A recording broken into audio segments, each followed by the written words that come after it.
February 2009. Somewhere in the North Atlantic, the HMS Vanguard is embarked on a highly secret mission.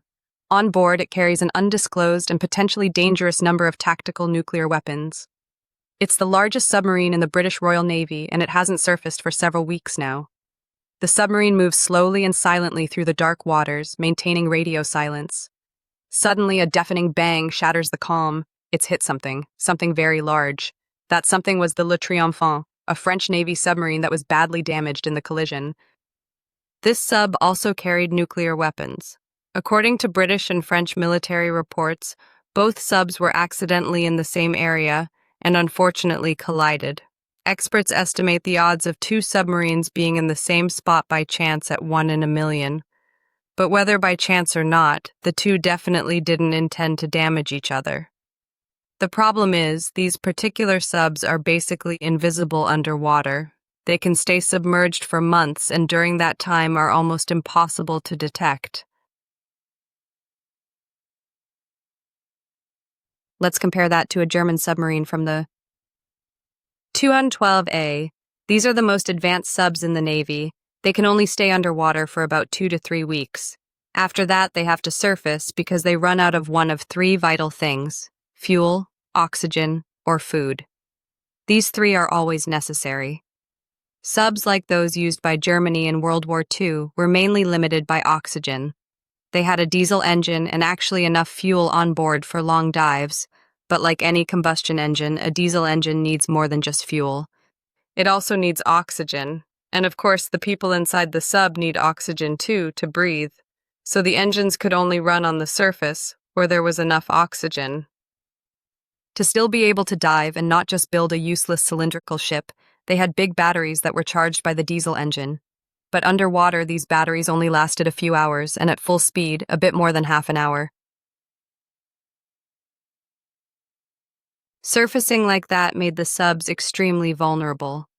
To avoid this, modern German subs have, besides the diesel engine, a fuel cell powered by hydrogen and liquid oxygen. Both can be stored on board, allowing 2 to 3 weeks underwater, but then oxygen runs out for the fuel cell and the crew. Food supplies start getting low too. How can some subs, like the Russian Typhoon or American Ohio class, stay underwater for months without surfacing? Hi, I'm Henning. Today I explored the clever tricks these special submarines use to solve 3 big challenges, letting them stay on mission so long. I also looked into why they exist. There aren't many of these unique subs, but right now, about 10 are quietly operating somewhere in the vast oceans. Their mission remains the same, no matter where they are. And that's despite the fact that none of them have ever really been used in combat. They actually stay clear of everything happening above the water surface, moving around underwater here and there without really following any set pattern or fixed route at all. They're powered by a nuclear reactor. Some of you probably figured that out, and it's not that surprising since there are also ships with nuclear power. It's basically a nuclear reactor inside a submarine. But when you really think about it, the idea is pretty fascinating. All the tech and equipment you find in a nuclear power plant gets squeezed into a small tube that can move freely. And just a few meters away, people are sleeping, protected from the radiation. This concept is one of many technical breakthroughs developed during the Cold War, when funding for weapons tech was basically unlimited. Compared to a diesel engine, a nuclear reactor doesn't need oxygen, and unlike a fuel cell, its fuel lasts almost forever. So for propulsion alone, you could basically stay underwater for years. A nuclear reactor on a submarine does more than just power it. It generates so much energy that it can do things other boats can't, like desalinating seawater. While regular subs recycle fresh water, nuclear subs use the reactor's waste heat to evaporate seawater. When the steam cools, it turns into fresh water, enough for the crew to shower and stay clean on long underwater missions. And you can do even more amazing things with water. Water molecules are made of hydrogen and oxygen is really precious underwater. So, on board, there's an electrolysis system that uses electricity to split water into its parts. This is basically the opposite of what German subs do. They combine hydrogen and oxygen to make energy. But in a nuclear sub, energy is used to create oxygen and hydrogen.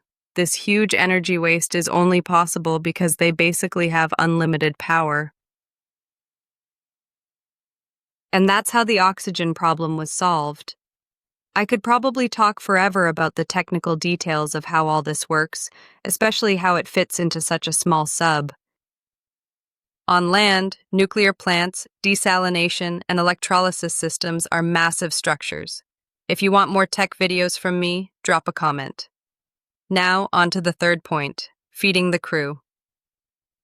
Even with endless energy, there's only so much you can do, and there's just not enough room for farming on even the biggest subs. So, the food has to be brought along. The solution is pretty simple.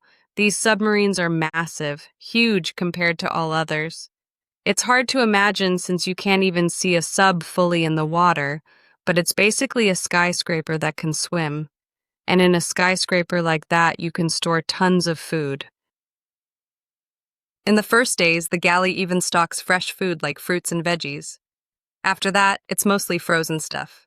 It tastes way better than just eating canned food all the time, and of course the nuclear reactor powers the freezer too. Food is basically the only thing a sub can run out of, as long as nothing major breaks down. If you only brought astronaut-grade high-energy food, you could even stay out a few weeks longer. But then another factor comes in. The crew eating that food are still humans, not robots. So the psychological strain matters a lot. They're stuck away from their families, without any sunlight, trapped inside a metal tube underwater for weeks on end. Add bad food into that mix, and a mutiny isn't just possible, it's practically guaranteed. That's why good food is always a priority, and there are leisure activities on board you wouldn't expect in such tight quarters. Gym, books, musical instruments, and chill rooms for board games or video consoles. Still no luxury cruise, but at least there's more to do than just stare at walls. You really can't underestimate how different it is. Working on a submarine isn't glamorous like being a fighter pilot. The job is about making sure no one knows where you are or what you're doing. To do that, these subs avoid detection by any means. Imagine taking a tiny boat into the vast Mediterranean, deciding to swim for a bit and drifting along the waves. There could be a Russian Buret-class nuclear submarine quietly cruising hundreds of meters below you right now. That's definitely a thought that might cross my mind the next time I find myself near the sea. Big shout out to anyone who's afraid of deep water. But to put you at ease a bit, you don't actually know the sub's there, and equally, it doesn't know you're above. It's incredibly tough to spot anything if you don't want to be seen.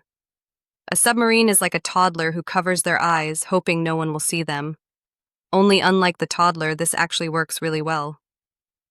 When you think of ships or submarines, you often picture sonar, that green screen from movies. It sends strong sound waves through the water, and when they hit an object, some bounce back. This echo helps the sub detect and understand what's around it. But using active sonar gives away a submarine's position to a wide area, making it very vulnerable, so they don't use it. GPS also doesn't work underwater, so subs estimate their location using other methods, which aren't always perfectly accurate. The last time a submarine knows exactly where it is just before diving, using GPS or other precise systems.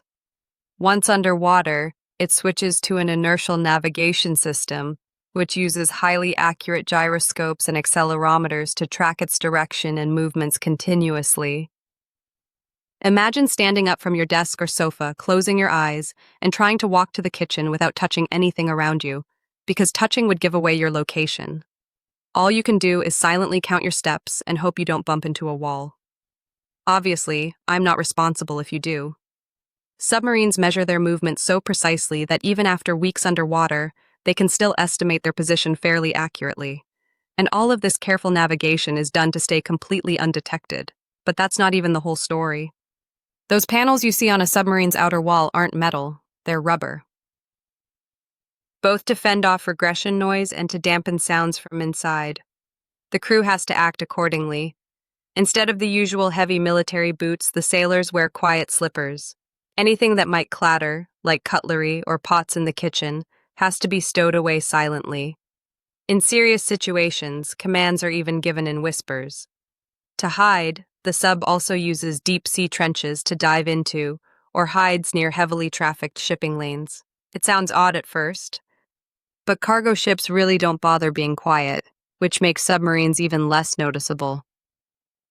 Now let's talk about why these special submarines even exist, because honestly, it's not a great story. Submarines like the American Ohio class are probably the deadliest war machines on Earth. Just one can carry up to 24 Trident II missiles. Those are intercontinental ballistic missiles with a range of up to 12,000 kilometers. Each missile costs as much as a modern tank and can carry up to 14 independent nuclear warheads.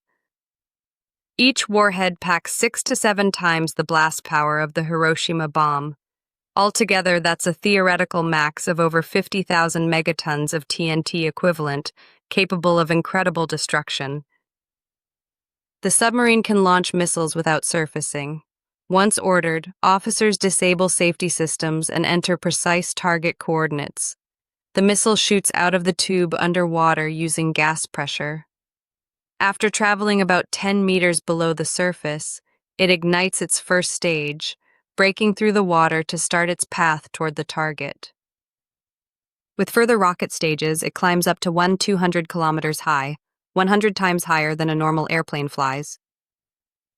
Up there, it either navigates using GPS or the stars to adjust its course toward the target, hitting it with about 100 meters accuracy. But why does it have to be a submarine? These missiles could be launched from land too. However, these subs are really relics from the Cold War. They form the backbone of second strike capability. This means that if an officer on such a submarine gets the order to attack, he can assume that not much is left of his own country. These subs aren't really about striking first, but making sure you can always hit back. They ensure there's no advantage to striking first in a nuclear war, because somewhere in the ocean is an enemy sub, hidden from view, but armed with enough firepower to destroy large parts of your own country. I truly think it's a terrifying thought, almost unimaginable, that these submarines exist and could show up anywhere across the globe, capable of destroying entire nations in an instant. But on the other hand, they also firmly made it clear to everyone that a nuclear war simply cannot be won in any way. If everyone has the power to strike anyone else at any given time, then ideally that ensures no one actually gets attacked. Still, that doesn't make the whole idea any less frightening or terrifying at all. I hope you enjoyed this video, even though the topic is serious and not exactly uplifting. What's your take on this? Have you ever thought about the existence of these subs? Feel free to share in the comments. Thanks for watching, and see you next time.